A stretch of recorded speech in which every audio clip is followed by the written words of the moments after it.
குழந்தைகள் நம் எதிர்காலம். வருங்கால சந்ததியினரை வளர்ச்சி பாதையில் கொண்டு செல்ல போகும் தூண்கள். குழந்தைகளுக்கு எதிரான பாலியல் வன்கொடுமை மிகவும் கொடியது, சமுதாயத்திற்கு ஆபத்தானது.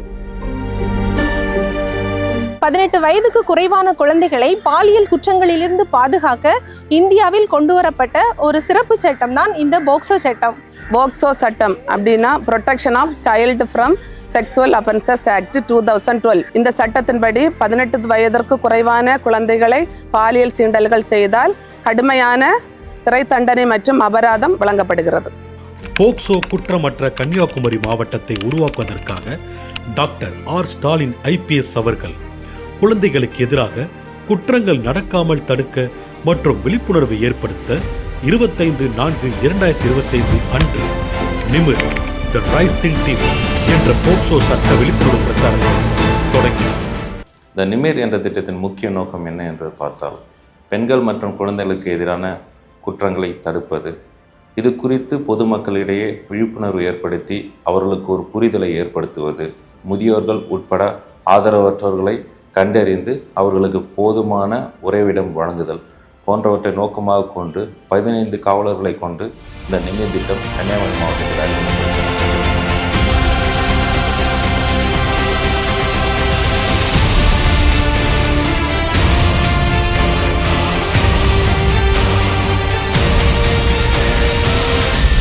நாங்கள் கன்னியாகுமரி மாவட்டத்தோட நிமிர் குழு, போக்சோ குற்றங்களை தடுப்பதற்காக அமைக்கப்பட்ட சிறப்பு குழு. பெற்றோர் இல்லாத மற்றும் ஒரு பெற்றோர் இருக்கும் குழந்தைகளை தினமும் கண்காணிக்கிறோம். பள்ளி, கல்லூரி மற்றும் பொதுமக்கள் அதிகம் கூடக்கூடிய இடங்களில் போக்சோ விழிப்புணர்வு ஏற்படுத்தி வருகிறோம். பள்ளி இடைநின்ற மாணவ மாணவிகளை கண்டறிந்து மீண்டும் அவர்களை பள்ளிக்கு செல்ல அறிவுறுத்தி அவர்களுடைய எதிர்கால வாழ்க்கைக்கு வழிகாட்டுகிறோம். குழந்தை திருமணங்களை தடுத்து நிறுத்துகிறோம். போதைக்கு அடிமையான மாணவர்களை மீட்டு அவர்களை மறுவாழ்வு மையத்தில் சேர்த்து நல்வழி காட்டுகிறோம். மனநலம் பாதிக்கப்பட்டு ஆதரவற்ற நிலையில் காணப்படுவர்களை மீட்டெடுத்து பாதுகாப்பு இல்லத்தில் ஒப்படைக்கிறோம். படிப்பில் ஆர்வம் இல்லாமல் ஆன்லைன் கேமில் அடிக்ட் ஆகியிருக்கும் குழந்தைகளுக்கு கவுன்சிலிங் வழங்குகிறோம்.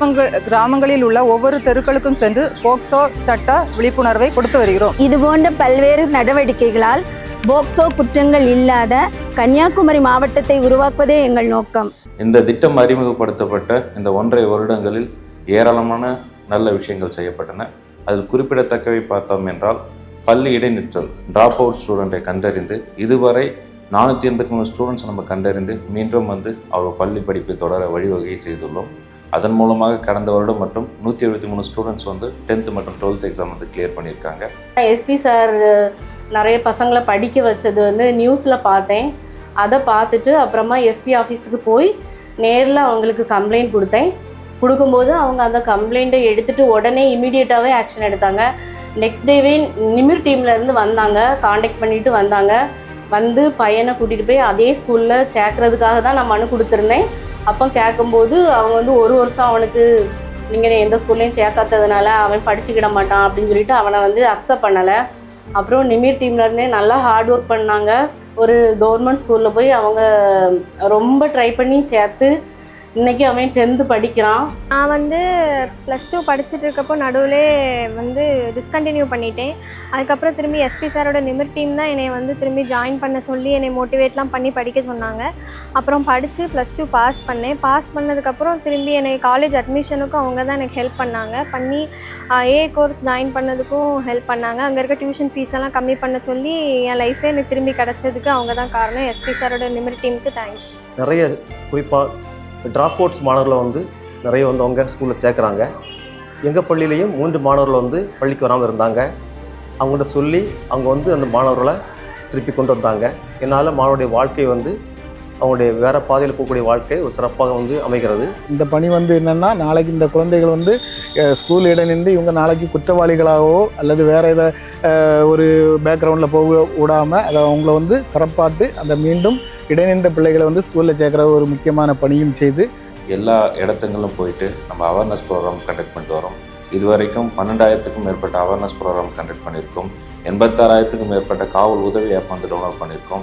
15 லட்சம் மேற்பட்ட மக்களை சந்தித்து இந்த போக்சோ சட்டம் என்றால் என்ன, இது என்ன சொல்லுது, எத்தகைய தண்டனை குறித்துன்னு சொல்லிட்டு பொதுமக்களிடையே போக்சோ குறித்து போதுமான அளவு நம்ம விழிப்புணர்வு ஏற்படுத்திட்டு வரோம். அதுக்காக சார் யாரும் இதனால பாதிக்கப்படக்கூடாது, எல்லாருக்கும் அவேர்னஸ் இருக்கணும், தெரியணும் அப்படிங்கிறதுக்காக எங்கள் டீம் போட்டிருக்காங்க. இருக்காங்களா 18 வயசுக்கு கீழே இருக்க சின்ன பிள்ளைங்க கிட்ட தப்பாக நடக்கவோ பேசவோ பழகவோ தொடவோ கூடாது. சரியா? அதோட இதான் இருக்குது, அதோட தண்டனைகள்லாம் இருக்குது. இதை படிக்க கொடுக்கணும். சரியா? ஐஃபோன்னா ஆப் ஸ்டோரு, சாதா மொபைல்னா ப்ளே ஸ்டோர். நீங்கள் காவல் உதவி ஆப்னு டைப் பண்ண உடனே அதில் ஒரு சிம்பலோட நம்மளுடைய தமிழ்நாடு அரசாங்க சின்னத்தோட ஒரு சிம்பல் வரும். சரிங்களா? பார்த்துக்கிட்டீங்களா? உங்களுடைய எல்லாத்துக்கிட்டே மொபைல் இருந்தால் தயவு செய்து ப்ளே ஸ்டோரில் போய் இந்த சிம்பலை எடுங்க. இப்படி கன்னியாகுமரி மட்டும் இல்லை, நம்ம தமிழ்நாடு ஃபுல்லுமே எந்த மூலையில் இருந்தாலும் ஹோல் தமிழ்நாடு ஃபுல்லும் நீங்கள் இந்த ஆப்பை யூஸ் பண்ணிக்கலாம். அவசரம் அப்படின்னு இருக்கு இல்லையா, இந்த இடத்துல டச் பண்ணால் மட்டும் கேன்சல் ஓகே அப்படிங்கிற ஒரு 2 இது வரும். எமர்ஜென்சி கால் நம்ம கால் பண்ணுறதுக்கு இது ஒன்று. இப்போ கால் ஓகே அப்படின்னு கொடுத்தாச்சு அப்படின்னா செக் பண்ணிக்கலாம், நமக்கு ஒரு கால் போயிடுது. அதிகமாக நம்மளை ஏற்பாடு பண்ணியிருக்காங்க. உங்களுக்கு என்ன பிரச்சனைனாலும் நிமிர் டீம், அந்த நிமிர் டீமுக்கு நீங்கள் கால் பண்ணீங்கன்னா எந்த நிமிஷமும் ஓடி வந்துடுவோம். சரியா? என்ன தகவல்னாலும் எங்களுக்கு எங்கள் நம்பரை நீங்கள் வச்சுக்கோங்க, எங்கள் நம்பரை உங்களுக்கு ஷேர் பண்ணுறோம், நீங்கள் வச்சுக்கோங்க. எதுனாலும் எங்கள்கிட்ட சொல்லலாம். சொல்லுவீங்களா? கண்டிப்பாக சொல்லணும். என்ன SP sir doctor Stalin IPS அவங்களோட நிமிர் டீம்லேருந்து இன்றைக்கி வந்து எங்களுக்கு போக்சோ பற்றின ஒரு அவேர்னஸ் கொடுத்தாங்க. அதில் வந்து இந்த மாதிரி ஒரு சிச்சுவேஷன் நடக்கும்போது நம்ம என்ன பண்ணணும், அதுக்கான ஹெல்ப்லைன் நம்பர் நம்ம யார்கிட்ட சொல்லணும் அப்படின்ட்டு ரெகுலராக எங்களுக்கு வந்து இதை பற்றி ஒரு அவேர்னஸ் கொடுத்துட்ருக்காங்க. எங்கள் ஸ்கூலில் 6th to 10th இருக்குது. எல்லாருக்கும் இது வரைக்கும் எங்களுக்கு அது வந்து ரொம்ப யூஸ்ஃபுல்லாக இருக்குது. Thank you நிமிர் team. ஆதரவற்று கிடக்கும் முதியோர்களை வந்து கண்டறிந்து அவர்களை வந்து தேவையான ஹோமில் வந்து நம்ம சேர்த்துட்டு வரோம். இதுவரைக்கும் 63க்கும் மேற்பட்ட முதியோர்கள் கண்டறிந்து நம்ம அவங்களுக்கு வந்து முதியோர் பராமரிப்பு இல்லங்களை வந்து நம்ம சேர்த்து அவங்களுக்கு தேவையான வசதிகளை வந்து செய்து வருகிறோம். பல்வேறு வகையான ஆதரவற்றவர்கள் இங்கே வருவாங்க. அதில் ஒரு வகை வந்து நம்ம காவல்துறையோட நிமிர் டீம் மூலமாக நமக்கு இங்கே பயனாளிகள் கொண்டு வந்திருக்காங்க. ஆதரவற்றவர்கள் வந்து அவங்கள வீடு அட்ரஸ்லாம் தெரிய வர்ற டைமில் அவங்கள வந்து அவங்க வீட்டோடு சேர்த்து வைப்போம். அது இல்லாத வீடு இல்லாத உறவுகள் இல்லாத அப்படி யாராவது இருந்தாங்கன்னா அவங்கள நாங்கள் தொடர்ந்து இங்கே வச்சு அப்படியே பராமரிக்கிறோம். ஃபஸ்ட்டு நம்ம இந்த முதலுதவி பண்ணி ஃபஸ்ட் எய்ட் பண்ணி ஹாஸ்பிட்டல் போய் ஃபஸ்ட் எய்ட் பண்ணி முதியோர் இல்லம் அது இல்லாமல் மணல காப்பகம் அப்படி ஒவ்வொரு இடத்துக்குமா நம்ம கொண்டு சேர்த்து விட்டுறது. அதுவும் எந்த டைமுன்னு இல்லாமல் அவங்க வருவாங்க. இடையில ஒரு நாள் நாங்கள் ஒரு தாத்தாவை சேர்த்தோம். அது எங்களுக்கு முடிச்சுட்டு வரதுக்கு கிட்டத்தட்ட 11:30 ஆச்சு நைட்டு இருந்தால். அதை நாங்கள் மத்தியானம் ரெஸ்கியூ பண்ணோம் தாத்தாவை. எல்லாம் முடிச்சுட்டு வரதுக்கு 11:30 ஆச்சு. அது வரைக்கும் நிதானமாட்டு அந்த டீமில் உள்ள ஒவ்வொரு அந்த மேடம் முகத்தில் ஒரு புன்னகையோடு நின்று எல்லாத்தையும் பண்ணாங்க.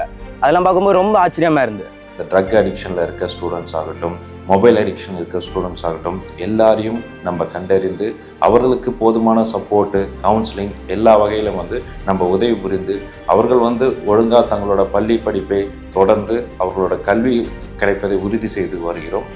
பெற்றோர் அல்லாத பெற்றோர் கவனிப்பற்ற வீட்டில் தனியாக இருக்கும் 2300 குழந்தைகளை சிறப்பு கவனத்துடன் கண்காணிப்பதும் இப்படையின் முக்கிய நோக்கம். அடிக்கடி வந்து பார்க்குறாங்க, வேறு ஏதாவது ப்ராப்ளம் இருக்கான்னு அடிக்கடி பசங்கிட்ட கேட்குறாங்க. சேஃப்டி பற்றி அடிக்கடி ரவுண்ட்ஸ் போகிற மாதிரி வருவாங்க. இன்னும் நல்லா சப்போர்ட்டிவாக இருக்காங்க. 2 பேரமாரோடையே ரொம்ப கஷ்டப்பட்டுட்டு இருக்கேன். இப்போ இவங்கெல்லாம் வந்து எனக்கு நல்ல ஆதரவாக இருக்குது, பிரச்சனை இல்லை. இப்போ இடையில ஒரு வாரமாக கிண்டல் பண்ணேன், நம்ம பேரண்ட்ஸ் ஸ்கூலுக்கு போக மாட்டேன்னு. இப்போ ஸ்கூலுக்கு போகிறோம் நல்லா இருந்து. 6 குழந்தை திருமணங்கள் தடுத்து நிறுத்தப்பட்டுள்ளன. 65 ஆதரவற்ற முதியவர்கள் மற்றும் ஒரு பச்சிளம் குழந்தையை காப்பகத்தில் சேர்த்தனர். கடந்த 1 வருடமாக நடைபெற்ற பல்வேறு விழிப்புணர்வு மற்றும் கண்காணிப்பு மூலம் நமது கன்னியாகுமரி மாவட்டத்தில் போக்சோவில் பாதிக்கப்படும் குழந்தைகளின் எண்ணிக்கை படிப்படியாக குறைந்துள்ளது. நிமிர் என்ற திட்டம் வந்து பொதுமக்களிடையே வந்து பார்த்திங்கன்னா மிகப்பெரிய தாக்கத்தை ஏற்படுத்துகிறது. அந்த நிமிர் டீமில் பணியாற்றிய காவலர்கள், கன்னியாகுமரி மாவட்ட காவலர்கள் அனைவருக்கும் வந்து என் சார்பாக வந்து என்னோட நன்றி மற்றும் வாழ்த்துக்களை தெரிவித்துக் கொள்கிறேன். இந்த போக்சோ குற்றவாளிகள் தண்டனை வாங்கி கொடுக்கறதோ அல்லது போக்சோ விக்டிம்ஸ் வந்து நம்ம வந்து சப்போர்ட் கொடுப்பது மட்டும் இல்லாமல் இந்த கன்னியாகுமரி மாவட்டத்தை வந்து எழுத்தறிவு மிக்க இந்த மாவட்டத்தை ஒரு போக்சோ குற்றம் இல்லாத ஒரு மாவட்டமாக மாற்ற நாங்கள் மற்றும் பொதுமக்களாகிய நீங்களும் சேர்ந்து பணியாற்றுவோம். நிச்சயமாக இந்த மாவட்டத்தை போக்சோ குற்றம் இல்லாத மாவட்டமாக மாற்றுவோம். நன்றி.